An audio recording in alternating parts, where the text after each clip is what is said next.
जब मैंने अपने स्टूडेंट से पूछा कि आप मुझे इस एक्सप्रेशन की वैल्यू फाइंड आउट करके बताएं, तो उन्होंने जो मिस्टेक की वो मैं आपको यहाँ बता रही हूँ, और इसको सही तरीके की तरह से सॉल्व किया जाएगा वो भी मैं आपको बताऊँगी।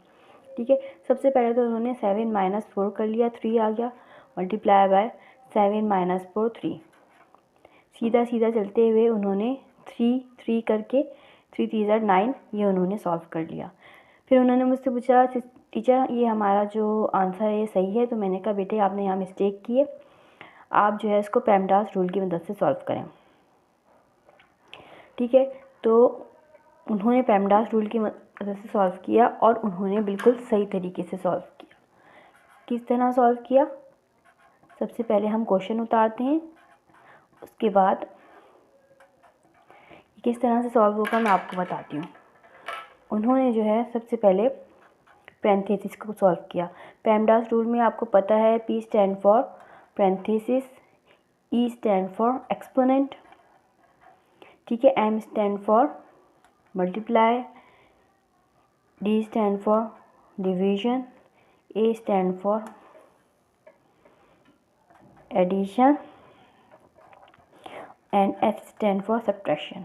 ठीक है, तो उन्होंने जो है सबसे पहले जो है वो पैरेंथेसिस को सॉल्व किया, तो ये एक्सप्रेशन कुछ इस तरह से हो गया।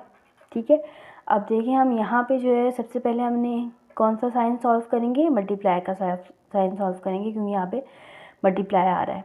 ठीक है, अगर लेफ़्ट टू राइट सॉल्व करते हुए यहाँ डिवाइड आ रहा होता तो हम सबसे पहले डिवाइड को सॉल्व करते। ठीक है, उसके बाद हम सब्ट्रैक्शन की साइन की तरफ आते। सब्ट्रैक्शन आप देखें सबसे आखिर में। ठीक है, तो हम ये हो जाएगा एक्सप्रेशन इस तरह 7 - 4 multiply by 3 is equal to 12, और इसका आंसर आ जाएगा -5। ठीक है, ये इसका करेक्ट आंसर होगा। इसके साथ ही एक और क्वेश्चन मैं आपको बताऊंगी जो कि मैंने अपनी स्टूडेंट से सॉल्व करने को कहा था, तो उन्होंने जो मिस्टेक की हैं वो मैं आपको यहाँ पे बताऊंगी, और इसको सही तरीके से सही रूल की मदद से किस तरह से सॉल्व किया जाएगा वो भी मैं आपको वीडियो के एंड में बताऊंगी। ठीक है, जब मैंने उनसे पूछा कि इस एक्सप्रेशन की आप मुझे वैल्यू फाइंड आउट करके बताएं, तो उन्होंने जो है इसको जब सॉल्व करना शुरू किया तो लेफ़्ट टू राइट सॉल्व करते हुए 5 + 5 10 - 4 डिवाइडेड बाय 2 मल्टीप्लाई बाय 4। उसके बाद उन्होंने 10 में से 4 को सब्ट्रैक्ट किया, 6 डिवाइडेड बाय 2 मल्टीप्लाई बाय 4। उसके बाद उन्होंने 6 को 2 से डिवाइड किया, तो ये हो गया 3 मल्टीप्लाई बाय 4, और इसका आंसर इस तरह से आ गया 12। उन्होंने मुझसे पूछा टीचर ये हमारा आंसर सही है? तो मैंने कहा नहीं बेटे आपने इसको गलत सॉल्व किया, ये आंसर गलत है, आप जो है यहाँ पे पेमडास रूल को अप्लाई करें।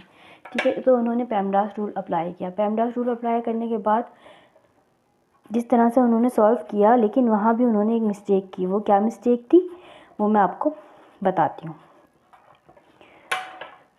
सबसे पहले तो उन्होंने पैरेंथेसिस को सॉल्व किया। 5 + 5 10 - 4 डिवाइडेड बाय 2 मल्टीप्लाई बाय 4। ठीक है, फिर वो आ गई कहाँ?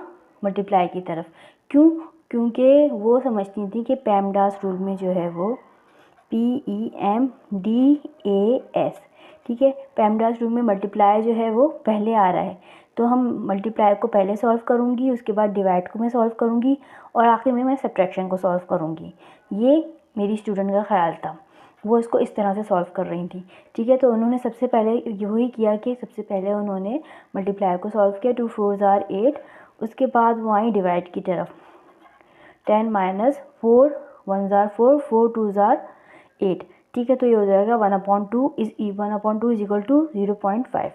ठीक है, तो उनका आंसर आ गया 9.5। ठीक है, उन्होंने मुझसे पूछा टीचर ये हमने सही सॉल्व किया है? मैंने कहा बेटे आपने यहाँ भी मिस्टेक कर दी।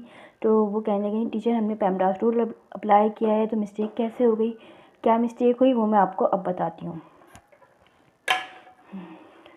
उन्होंने यहाँ पे सबसे पहले मल्टीप्लाई को सॉल्व किया, क्योंकि उनको डिवाइड को सॉल्व करना चाहिए था। लेफ़्ट टू राइट एक्सप्रेशन को जब हम सॉल्व करेंगे तो मल्टीप्लाई और डिवाइड में से जो साइन पहले आ रही है हमने उसको सॉल्व करना है। ठीक है, किस तरह से ये मैं आपको अभी बता देती हूँ।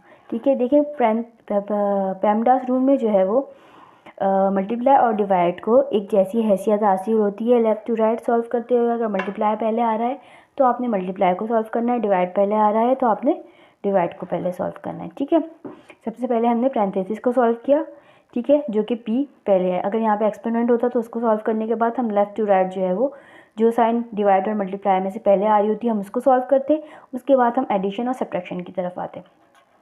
ठीक है, तो उन्होंने ये सॉल्व किया, उसके बाद वो आई डिवाइड की तरफ। तो ये हो गया 10 - 4 divided by 2 is equal to 2 multiply by 4। ठीक है, ये सॉल्व करने पे क्या आया 2 और 4 एज इट इज़ उतर गया। उसके बाद 2 मल्टीप्लाई बाय 4 सॉल्व करने पे हमारे पास क्या आया 8। ठीक है, उसके बाद इसका आंसर आ गया 2। ठीक है, ये इसका सही आंसर होगा और ये सारा मेथड जो है ये बिल्कुल करेक्ट मेथड है।